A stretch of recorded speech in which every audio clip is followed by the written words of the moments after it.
Oi pessoal, tudo bem? Professor Júnior aqui mais uma vez para nossas aulas de biologia. Bom, hoje vamos estar finalizando a botânica com a fisiologia vegetal, que é a parte 2. Nós começamos a falar ali um pouquinho, falamos sobre espectro de luminosidade, falamos sobre a necessidade de oxigênio, de gás carbônico para os vegetais, para os animais, né? E aí nessa aula agora a gente vai estar falando sobre a etapa da fotossíntese, tá bom? Compartilhar a tela aqui com vocês para a gente poder dar o segmento aqui, tá? Vamos lá? Pessoal, olha só.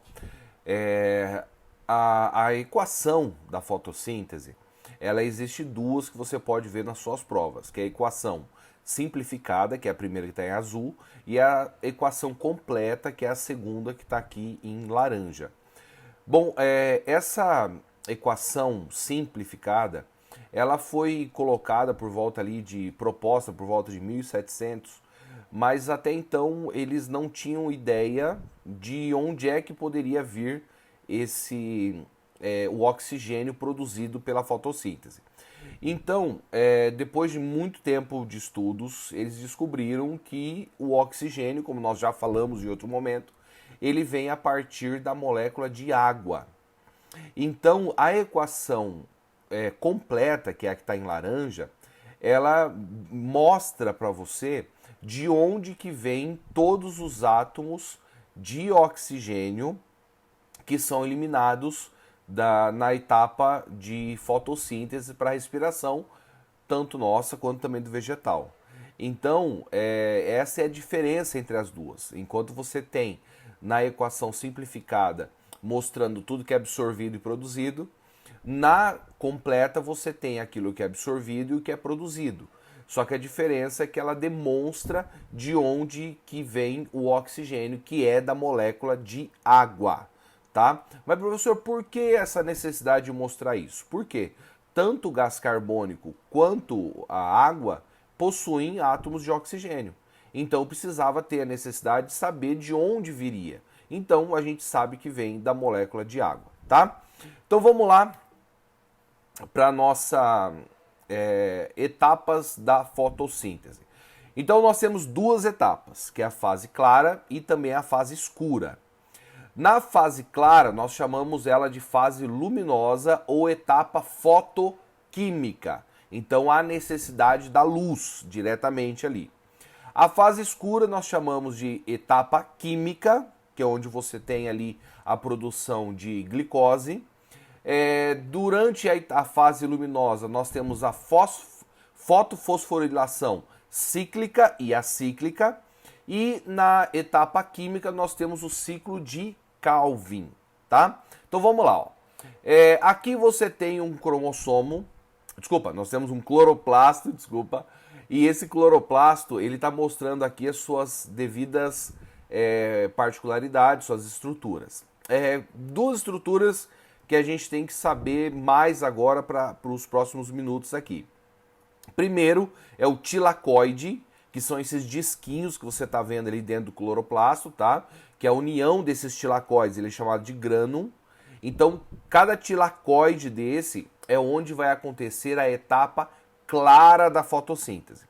E essa região que está em azul, que seria a região como se fosse ali um citoplasma dentro do cloroplasto, ele é chamado de estroma. E nesse estroma é onde acontece a fase escura ou etapa química da fotossíntese, tá bom? Olha só, aqui então a fase clara, você está vendo aqui nesse esquema, que ele mostra que está acontecendo ali no tilacoide, tá bom? Você está vendo aqui, ó, a eliminação de oxigênio e a entrada de água. Então você tem a entrada de luz, primeiro, você tem a entrada de água, aí você tem a quebra da molécula de água pela luz, liberando o quê? Oxigênio.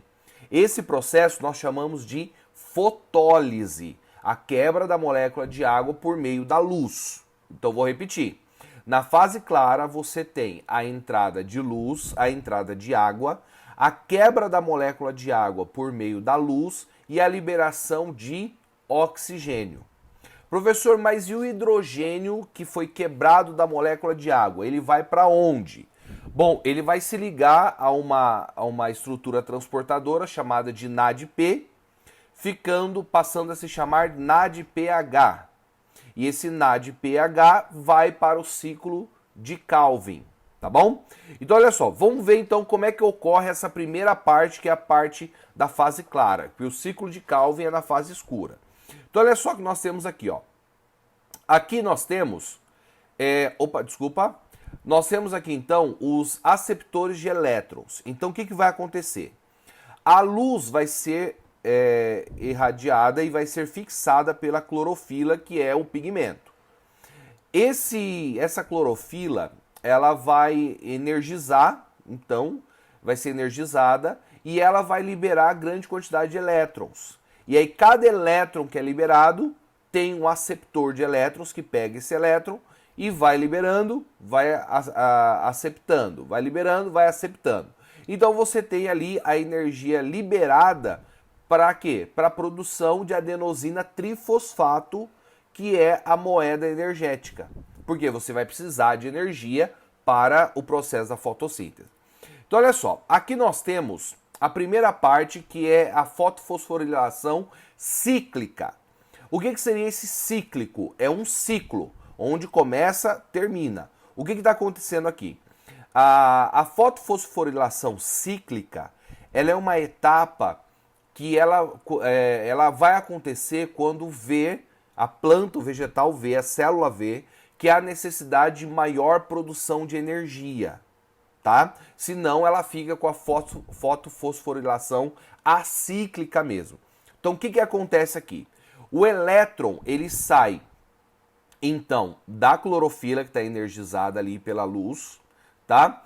E esse elétron, ele acaba voltando para a clorofila. Então, ela faz a produção de energia, mas esse elétron acaba voltando. Como esse mesmo elétron que sai, ele acaba voltando para a produção de energia, nós chamamos de cíclica, tá? O próximo aqui seria a fotofosforilação acíclica. Então você tem a participação dos dois fotossistemas, o 680 e o 700. Então olha só aqui no cursor, o que você está vendo que está acontecendo aqui?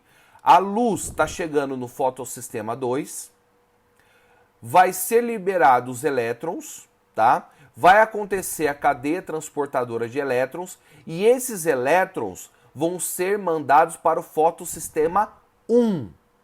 Aí, novamente, esses elétrons vão ser aceptados pelos aceptores de elétrons e aí vai ser liberada tanto a energia, tá? Como também o hidrogênio que foi quebrado na fotólise, aqui no fotossistema. Você tem a liberação do oxigênio para a atmosfera e você tem o hidrogênio, o H2, que foi quebrado ali da molécula de água, mandada para o ciclo de Calvin, tá? Que daí nós vamos para a etapa fase escura. Então olha só, aqui, deixa eu passar aqui para a fase escura. Então você está vendo aqui no cursor, ó, que o hidrogênio que foi aceptado ali pelo NADP, se tornando NADPH2, vai ser mandado para onde? Para o ciclo de Calvin. Então, tanto o carbono agora, que vai ser absorvido pelo dióxido de carbono, e também o hidrogênio, que está carregando aqui, sendo carregado pelo NADPH, ele vai ter a produção aqui de açúcar. Então, você está vendo aqui que ocorrendo o ciclo de Calvin, ele vai produzir o açúcar. Então, o carbono, ou o gás carbônico absorvido, mais o hidrogênio da água, que está sendo transportado pelo NADPH, ele vai produzir o C6H12O6, que é a molécula de glicose, tá bom? Aqui nós temos todas as etapas do ciclo de Calvin, para você poder dar um print aqui. Então você tem a fixação, a redução e a regeneração, que é quando você volta a ter essa produção de energia, tá? Agora, para finalizar, vamos para os fatores que influenciam a velocidade da fotossíntese. Então, obviamente, a concentração de gás carbônico ela vai influenciar a velocidade da fotossíntese. Se você tem uma menor concentração de gás carbônico, você tem uma baixa produção de glicose, então, obviamente, você acaba tendo uma velocidade menor.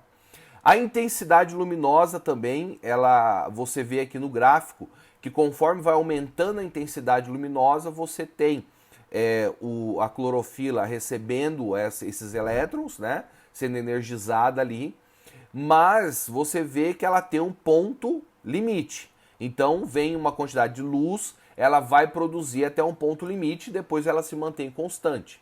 Então ela não vai aumentando a quantidade de produção de fotossíntese, simplesmente ela sobe até a sua capacidade máxima. Aqui o ponto de compensação de luz seria o ponto em que você mostra o seguinte: conforme vai aumentando a intensidade luminosa, você percebe que a fotossíntese ela tende a aumentar a sua velocidade.